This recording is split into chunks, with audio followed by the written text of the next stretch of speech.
सुबह जब मम्मी चाय बनाती हैं तो उसे कैसे चाय पत्ती से अलग करती हैं? यस, उसे छन्नी से छानती हैं, जिसे हम अगर मैं सिंपली बोलूं तो उसे हम फिल्टरेशन बोलते हैं। This is a simple filtration method, right? इसी तरह समुद्र से नमक को कैसे अलग किया जाता है, इसी तरह आप अगर मैं बोलूं जैसे चावल है, चावल में बहुत सारे कंकड़ पत्थर होते हैं, तो उसको कैसे सेपरेट करते हैं। दूध से मक्खन कैसे बनाया जाता है, दूध से छेना को या पनीर को कैसे अलग करते हैं, तो उसके लिए बहुत सारे सेपरेशन टेक्निक्स हैं। तो आज हम लोग पढ़ने वाले हैं सेपरेशन टेक्निक्स। जैसे मेरे पास बहुत सारे मिक्सचर्स हैं, अब मिक्सचर में से कुछ ऐसे कंपाउंड हैं जो मुझे चाहिए, तो मुझे क्या करना पड़ेगा, मुझे उसे सेपरेट करना पड़ेगा, राइट? तो उसी लिए हम लोग पढ़ेंगे आज सेपरेशन टेक्निक्स। बहुत सारे सेपरेशन टेक्निक्स हैं जिनमें से हम कुछ कुछ पढ़ने वाले हैं। जैसे सबसे पहले हम देखेंगे इवेपोरेशन। इवेपोरेशन तो वैसे आपको पढ़ना नहीं है, बट स्टिल थोड़ा सा मैं आपको बता दूंगी। इवेपोरेशन, क्रिस्टलाइजेशन, क्रिस्टलाइजेशन के बाद हम लोग पढ़ेंगे डिस्टिलेशन, डिस्टिलेशन के बाद है पेपर क्रोमेटोग्राफी, और फिर उसके बाद आप पढ़ोगे सेपरेशन बाय सब्लिमेशन, फिर centrifugation method and then coagulation method. तो ये सारे सेपरेशन टेक्निक्स हैं जो हम लोग पढ़ेंगे। ठीक है, तो चलिए स्टार्ट करते हैं। सबसे पहली बात आती है कि ये सेपरेशन टेक्निक्स को किस बेसिस पे बनाया गया है। जैसे बहुत सारे कंपाउंड्स होते हैं, राइट? तो उनमें जो कंपाउंड्स है वो किसी मिक्सचर में प्रेजेंट, मिक्सचर्स में क्या प्रेजेंट है, कंपाउंड।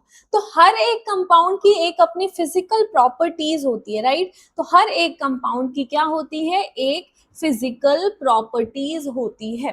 तो उसी के अकॉर्डिंग हम देखेंगे कि इन मिक्सचर्स को कैसे सेपरेट कर सकते हैं। समझ आई बात? चलिए स्टार्ट करते हैं। सबसे पहला जो क्रिस्टलाइजेशन है, सबसे पहला क्या है, crystallization. This is a type of separation techniques. उससे भी पहले मैं आपको समझाना चाहूंगी इवेपोरेशन। देखिए, जैसे मान लो कि आपके पास है नमक और पानी का घोल, राइट? तो पहले के टाइम में क्या है, जो समुद्र है, समुद्र से ही हम नमक क्या करते हैं, सेपरेट करते हैं। तो पहले के टाइम में ना समुद्र के आसपास बहुत बड़े बड़े गड्ढे कर दिए जाते थे।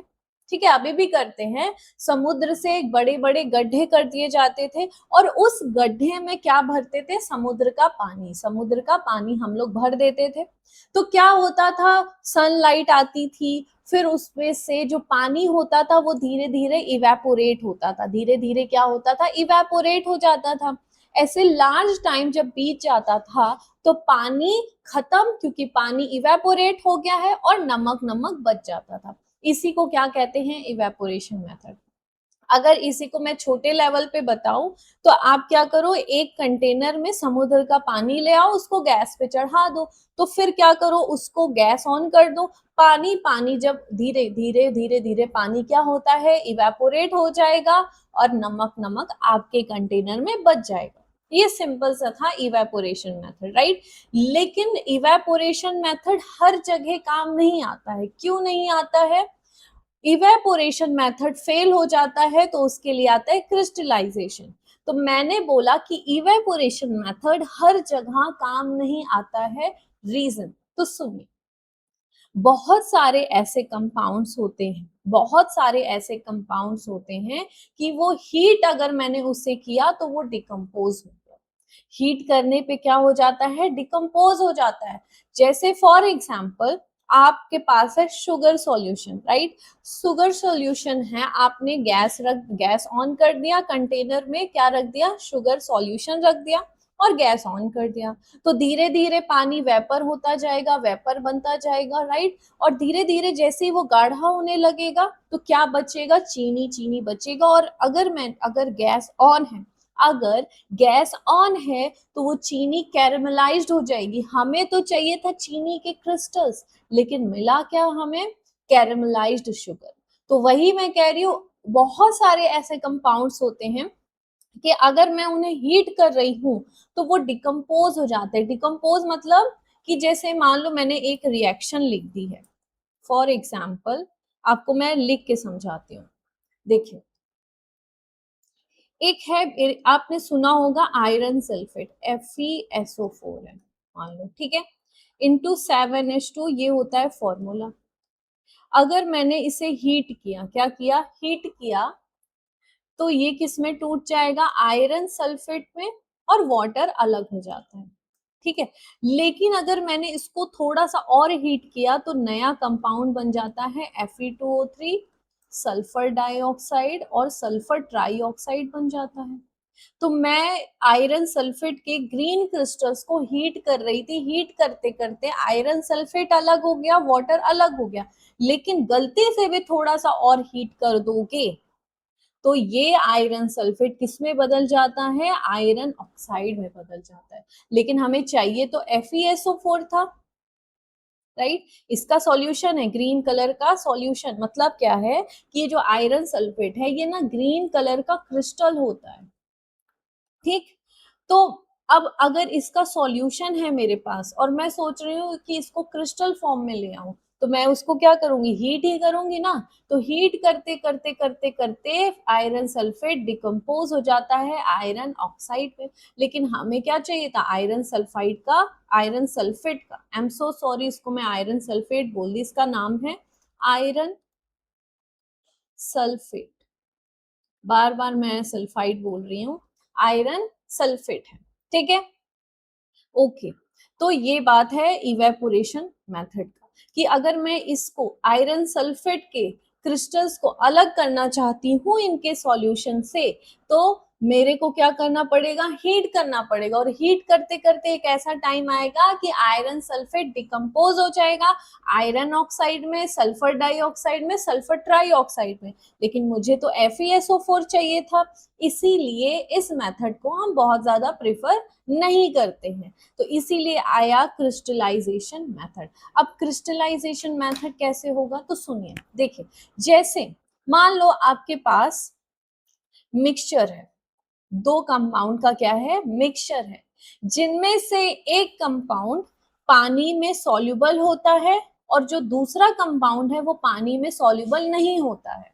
चलो इसको एक हम ना डायग्राम के हेल्प से समझेंगे तो ज्यादा आपको समझ में आएगा। देखिए, जैसे मान लो मेरे पास एक कंपाउंड है A और एक कंपाउंड है B, इनका मिक्सचर है, हमें क्या है, हमारे पास मिक्सचर, ठीक है। अब इनमें से मान लो कि B जो है वो वाटर सॉल्युबल है, क्या है B, वाटर सॉल्युबल।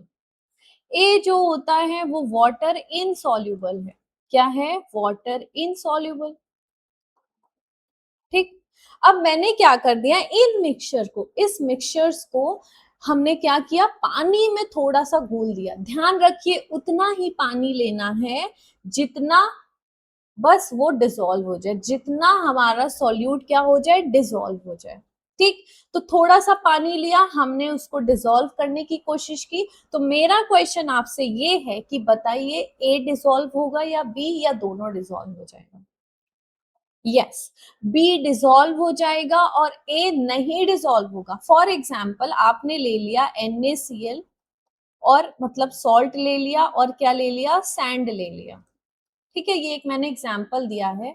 और अगर मैंने इसको पानी में सॉल्युबल किया तो सॉल्ट हमारा डिसॉल्व हो जाएगा, लेकिन सैंड डिसॉल्व नहीं होगा। आप कितना भी कोशिश करिए सैंड डिसॉल्व नहीं होने वाला है। तो वैसे ही हमें ए और बी लेना है। बी क्या है, मान लो पानी में सॉल्युबल है, और ए क्या है, पानी में सॉल्युबल नहीं है, और मैंने थोड़ा सा क्या ले लिया, पानी ले लिया। उतना ही पानी लेना है कि बी बस डिसॉल्व हो जाए, ठीक। फिर आप क्या करोगे, आप उसको अच्छे से स्टर करोगे, स्टर करोगे, स्टर करोगे, थोड़ा सा हीट भी कर लो कि मान लो कि कुछ वो हल्का फुल्का एक दो पार्टिकल उसका सॉल्युबल नहीं है, तो वो भी क्या हो जाएगा, सॉल्युबल हो जाएगा, ठीक है। तो आपने उसको सॉल्युबल किया। अब फिर क्या करोगे, आपने देखा कि बी जो है, बी वो सॉल्युबल हो गया है पानी में, और ए क्या है, सॉल्युबल नहीं हुआ है। तो क्या करोगे आप, फिल्टर पेपर लोगे और फिर उसको छान लोगे। छानने से क्या होगा, सॉल्यूशन फॉर्म में बी आ जाएगा, और ए जो रहेगा, ए ए हमारा सॉल्युबल नहीं होगा और वो फिल्टर पेपर के ऊपर रह जाएगा। समझ आई बात? तो इसका मतलब ए जो हमारा सॉल्युबल नहीं हो रहा था वो सेपरेट हो गया, फिल्टर पेपर में रह गया, लेकिन जो बी था वो सॉल्यूशन बन गया, पानी और बी का सॉल्यूशन बन गया। अब हमें क्या करना है, बी सेपरेट करना है, क्योंकि ए तो सेपरेट हो गया है। अब बी को वाटर से सेपरेट करना है। तब हम क्या करेंगे, एक कंटेनर लेंगे और उसी में बी के सॉल्यूशन को डाल देंगे और उसको हीट करते जाएंगे, हीट करते जाएंगे, स्टर करेंगे अच्छे से, ठीक है। और स्टर करने के बाद जब वो थोड़ा सा गाढ़ा हो जाएगा, सैचुरेटेड सॉल्यूशन बन जाएगा, गाढ़ा हो जाएगा, फिर आप क्या करोगे, जो आग आपने दी है फायर या बर्नर से जो भी आप जला रहे हो उसको बंद कर दो, राइट। और फिर उस बीकर को या जो कंटेनर आपने लिया है बी के सॉल्यूशन जिसमें था उसको आप रख दो, रात भर के लिए आप छोड़ दो। दूसरे दिन आप देखोगे आपको अच्छे से क्रिस्टल्स दिखाई देंगे। यही मेथड है क्रिस्टलाइजेशन का, राइट। इवेपोरेशन और क्रिस्टलाइजेशन में क्या डिफरेंस है, तो सुनिए। इवेपोरेशन को मैं तब तक गर्म करती रहूंगी जब तक सारा पानी उड़ ना जाए, और सारा पानी उड़ेगा, ठीक है, और फिर हमारे पास सॉल्यूट बच जाएगा। लेकिन क्रिस्टलाइजेशन को हम कब तक गर्म करते हैं, जब तक सॉल्यूशन गाढ़ा ना हो जाए। तो एक को हमने पूरा पानी उड़ा दिया और दूसरे का हमने सिर्फ गाढ़ा किया, राइट। तो ये डिफरेंस है इवेपोरेशन और क्रिस्टलाइजेशन पे। तो एक बार पढ़ते हैं इसमें क्या लिखा है। Crystallization is a method used to purify solids by forming crystal from a solution। हम क्या करते हैं, प्योर क्रिस्टल्स को सॉल्यूशन से सेपरेट करते हैं। क्यों यूज किया जाता है, to obtain pure solid from impure sample. Impure sample से हम प्योर सॉलिड को क्या करते हैं, सेपरेट करते हैं। जैसे salt from sea water contain impurities, तो प्योरिफाइड बाई क्रिस्टल। कहाँ से हम प्योरिफाई करते हैं, क्रिस्टल से सेपरेट करते हैं, ठीक है। Why crystallization is better than evaporation, तो सुनिए। सम सॉलिड में डिकम्पोज ऑन हीटिंग, जैसे बहुत सारे ऐसे सॉलिड्स होते हैं जो हीट करने पे डिकम्पोज हो जाते हैं, जैसे शुगर, राइट। इम्प्योरिटीज, शुगर में गेट चार्ड, मतलब शुगर जो है डिकम्पोज होके काला हो जाएगा, इसीलिए हम शुगर को सेपरेट नहीं करते हैं इवेपोरेशन मेथड से। impurities are not removed properly in evaporation method। हम इवेपोरेशन मेथड से इम्प्योरिटीज प्योरली रिमूव भी नहीं कर पाते और क्रिस्टलाइजेशन हमें प्योर क्रिस्टल्स देते हैं। ये प्रोसेस लिखा है बच्चों कि हमें 5 ग्राम इम्प्योर कॉपर सल्फेट लेना है चाइना डिश में, ठीक है। ये वाला मैं प्रैक्टिकल आपको कराऊंगी, ओके। तो देखिए हमें क्या लेना है, 5 gram impure copper sulphate. Copper sulphate blue colour का क्रिस्टल होता है, राइट। और अगर मैं उसको पानी में घोल दूंगी तो वो ब्लू कलर का सॉल्यूशन बनाएगा। इम्प्योर कॉपर सल्फेट, हो सकता है कॉपर सल्फेट में सैंड हो या मिट्टी हो, उनका उसका मतलब कॉपर सल्फेट में वो मिट्टी क्या हो गया हो, मिक्स हो गया हो, ठीक है। तो मान लो इम्प्योर कॉपर सल्फेट, कुछ भी हो सकता है इम्प्योर में कॉपर सल्फेट के साथ, जैसे मान लो कॉपर सल्फेट के साथ सैंड है, या कोई ऐसा सॉल्यूट हो कॉपर सल्फेट के साथ जो पानी में डिसॉल्व ना होता हो, राइट। तो हम एक चाइना डिश लेंगे, उसमें 5 gram copper sulphate impure add करेंगे और फिर उसके बाद हम मिनिमम अमाउंट ऑफ वाटर में डिसॉल्व करेंगे, फिर उसको हल्का सा हीट करेंगे और उसका सैचुरेटेड सॉल्यूशन बनाएंगे और फिर हीट को कर देंगे स्टॉप, राइट। फिर उसको रात भर के लिए छोड़ दोगे, आप देखोगे क्रिस्टल बन जाएगा। यहाँ पे एक लाइन ऐड करना है, रिमूव, पहले हम क्या करेंगे, फिल्टर पेपर को क्या कर देंगे, हम छान लेंगे। मतलब फिल्टर पेपर लिया है और कॉपर सल्फेट का सॉल्यूशन हम इसमें क्या करेंगे, डाल देंगे, जिससे क्या होगा, फिल्टर पेपर पे इम्प्योरिटीज रह जाएगी और हमें प्योर फिल्टरेट मिलेगा जिसमें पानी और कॉपर सल्फेट का सॉल्यूशन होगा। फिर इसमें हीट करेंगे और हीट करने के बाद ठंडा कर देंगे और रात भर के लिए छोड़ देंगे, फिर हमें देखने को मिलेगा pure crystals, right. This process is called crystallization and crystallization involves cooling. तो होता क्या है, ये ना कुछ पॉइंट्स हैं। सबसे पहले हम हीट करेंगे, एकदम कॉन्सेंट्रेट करेंगे, फिर ठंडा करेंगे और फिर हमें क्या मिल जाएगा, क्रिस्टल्स मिल जाएगा, ठीक है। ओके, तो ये देख लीजिए, यहाँ पे क्या है आपके पास, यहाँ पे आपके पास क्या है, ये चाइना डिश है, ये वाटर बाथ है, एक बीकर है, बीकर के ऊपर हमने चाइना डिश रखा हुआ है और इसी के अंदर क्या है, इम्प्योर कॉपर सल्फेट का सॉल्यूशन है। हम हीट करेंगे, फिर उसको फिल्टर पेपर से छान लेंगे और फिर और हीट करेंगे, एकदम कॉन्सेंट्रेट करेंगे, तो रात भर के लिए छोड़ देंगे, तो हमें क्या मिल जाएगा, क्रिस्टल्स मिल जाएंगे, ठीक है। तो ये है क्रिस्टलाइजेशन मेथड। नेक्स्ट क्लास में हम लोग पढ़ेंगे, क्या पढ़ेंगे, हम लोग पढ़ेंगे डिस्टिलेशन मेथड। ओके, सो अगर वीडियो पसंद आया हो तो लाइक कर दीजिएगा और सब्सक्राइब कर लीजिएगा और नोटिफिकेशन ऑन रखने के लिए बेल आइकन को प्रेस कर दीजिएगा। Thank you so much for watching.